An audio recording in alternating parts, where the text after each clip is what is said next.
Awesome. My first question for you is, why are you running for the Yakima School Board? I ran for the school board 4 years ago for the first time, primarily because I was frustrated with how long it was taking the district to reopen post-COVID.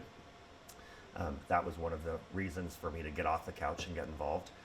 And I've been really happy to be on the board the last 4 years. The conversation that I thought was going to be really focused on post-COVID learning loss has really morphed into a conversation of our district finances as we've watched the district enrollment decline. And the number of students that haven't come back post-COVID is continuing to show up as a financial problem for us. And that conversation about how we manage the district financially responsibly and keep ourselves accountable has become the most important conversation, and it's one of the reasons that I want to run for re-election.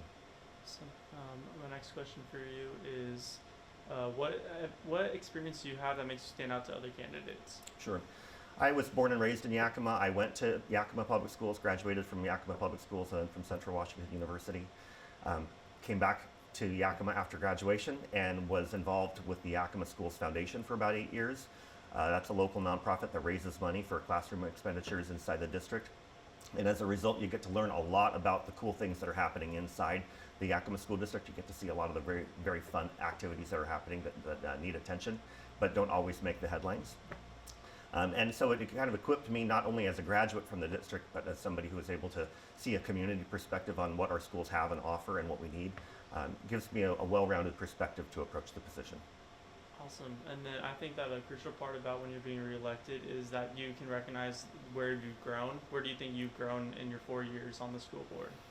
I think the most interesting thing about being on the board, the district bureaucracy is cumbersome and it is slow moving.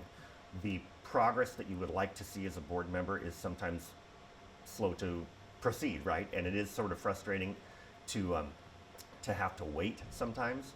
So I think the patience factor is probably the thing I've learned the most this last 4 years. It's a big job. There's a lot to it. There's a lot of nuance to it. You hear a lot of very simple taglines and cliche lines that are thrown around with public education, but the public policy behind it takes a long time to implement, and it's something that it's difficult to be patient sometimes. Awesome. My follow-up question to that is going to be, why are I'm blanking, so sorry. It's okay. Oh, what are you going to do if you're elected for this term? I think the most important thing for the board right now is that we are coming up on the renewal of our strategic plan. And our last strategic plan was written 6 years ago. We had a lot of community input on it, and it was completely derailed with COVID, of course. And as we look at our new plan, I think it's very important that we're realistic, that we're reasonable, and that we have very strict accountability measures put into the plan so that we can hold the entire district, including the board, accountable as we go forward.